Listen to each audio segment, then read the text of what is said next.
there with their families, people from all across the country, Trump supporters, Latino, Asian. It was just a big, just a love fest in a way. People were in a good.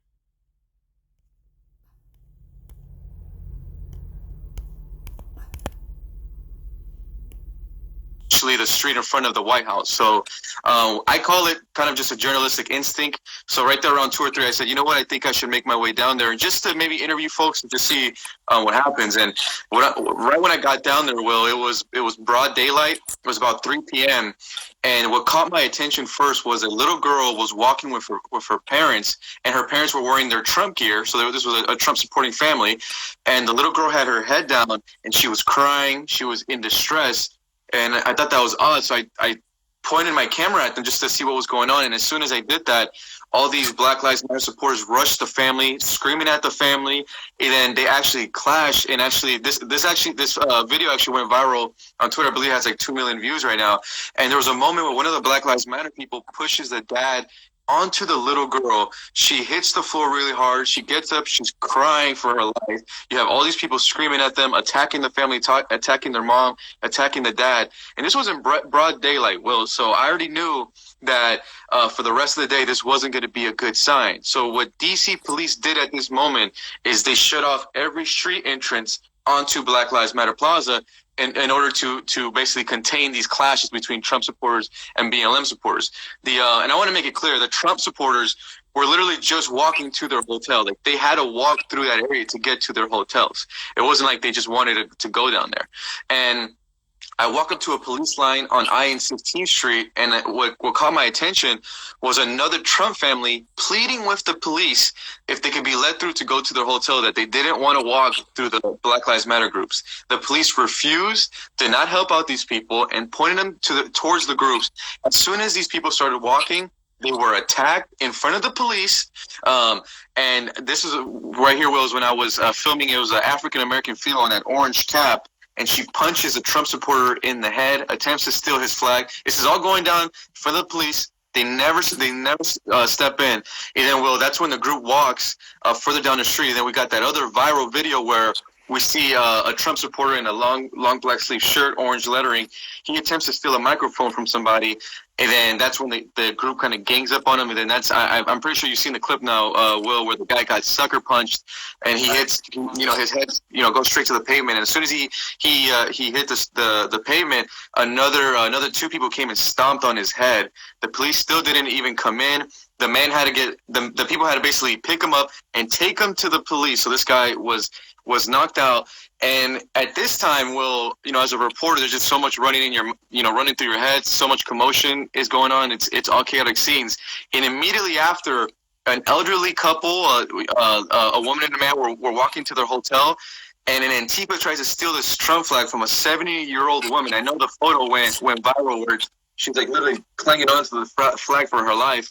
One of the Black Lives Matter supporters pushes her husband and tries to assault him and actually wanted to attack the couple. They kept yelling at the couple that they were lucky that the police were nearby or they were going to stab them or something.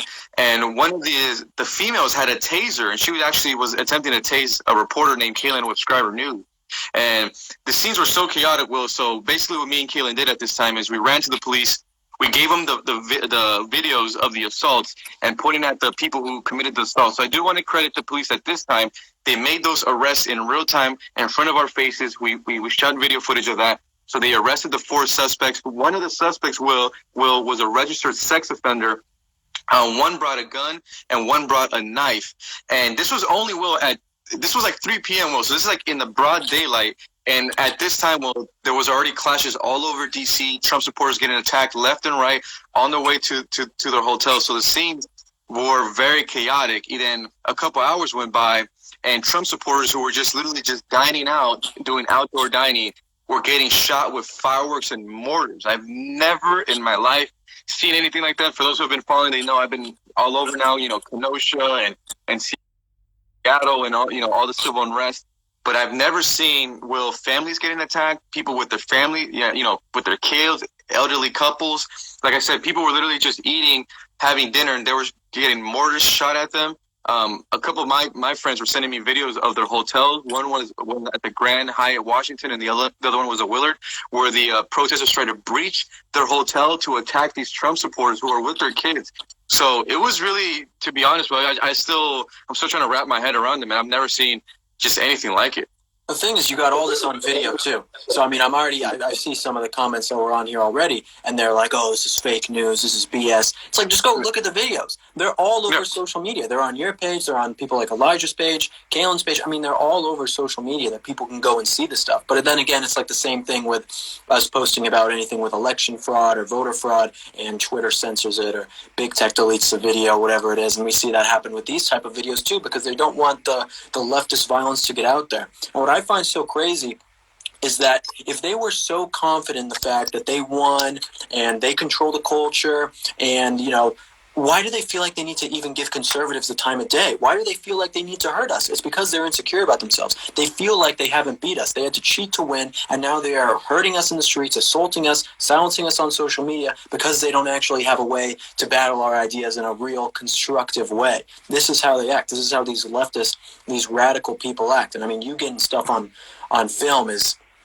awesome, man. We really appreciate that. I mean, those viral videos, I mean, it's obviously, you know, great to expose what the left is doing there. Yeah, and one thing I wanted to mention, Will, is the Trump supporters that I filmed who were assaulted, they actually reached out to me on social media, and they were very grateful that I was able to at least capture the video evidence for them so now they could use it.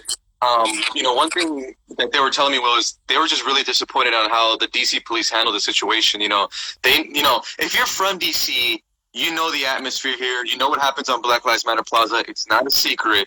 And I think it was a total failure for the DC police to not only block off the streets, but at least if you're going to do that, escort these people to their hotels safely. These are people with children. These are, older couples. And DC police just stood by and let these attacks happen and let a guy get his head stomped on in front of them. I've never seen anything like that. I'm pretty sure, Will, if me and Kalen didn't rush to the cops and give them the video evidence, they probably wouldn't even made those arrests then. And then those individuals would have kept attacking, Trump supporters all night. So I think it was a big failure by DC police by not adequately protecting the Trump supporters.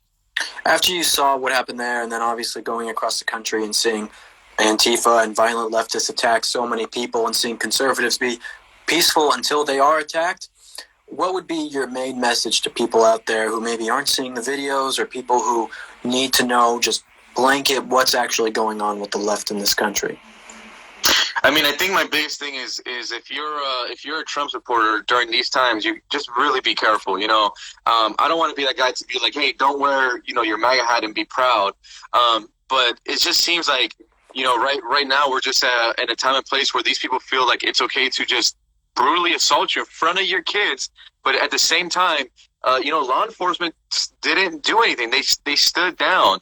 And I think, if you can have any type of protection with you, I think, if I could say, well, this is a time when I think men just need to be men and step up and stop wearing dresses, boys. Yeah, exactly. Put on them big boy pants.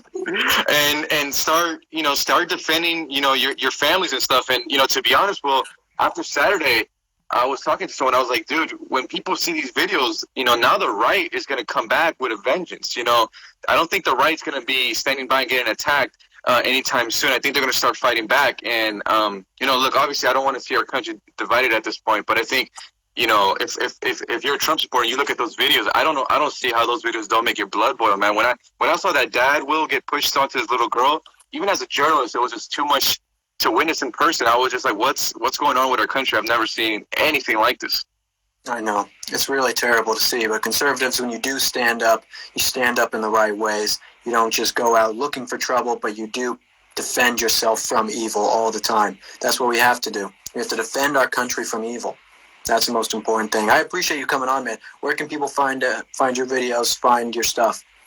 Yeah, so for everyone right now who wants to look at like the viral footage, run over to my Twitter. That's Ventura Report, VENTURA, Ventura Report. And right here on Instagram, Jorge Ventura TV, we'll have all those videos for you. And like that, you could, make your own judgment and take a look at them. But, yeah, that's where you can find all the footage. We'll obviously keep providing you guys content as we keep getting that on-the-ground coverage. And I appreciate you having me on, Will, at least to have this have this discussion and get this information out to the people. 100%, man. Thank you. You're a good guy. All right. I don't care what they say. You're a good guy. Guys, thanks so much for watching. Remember, follow Will Witt on PragerU. Check out Jorge Ventura's posts all over his stuff. He has a lot of good work, and we appreciate you guys tuning in. Okay, I'm doing a Q&A on my PragerU, or not PragerU, on my Instagram right now. If you guys want to go ask some heater questions, I'll be answering on there. If you got anything else you want to talk about, as well as on our store, the PragerU store, you can go to shop.prageru.com. Doing things with these beanies that are sick. Let's say Prager.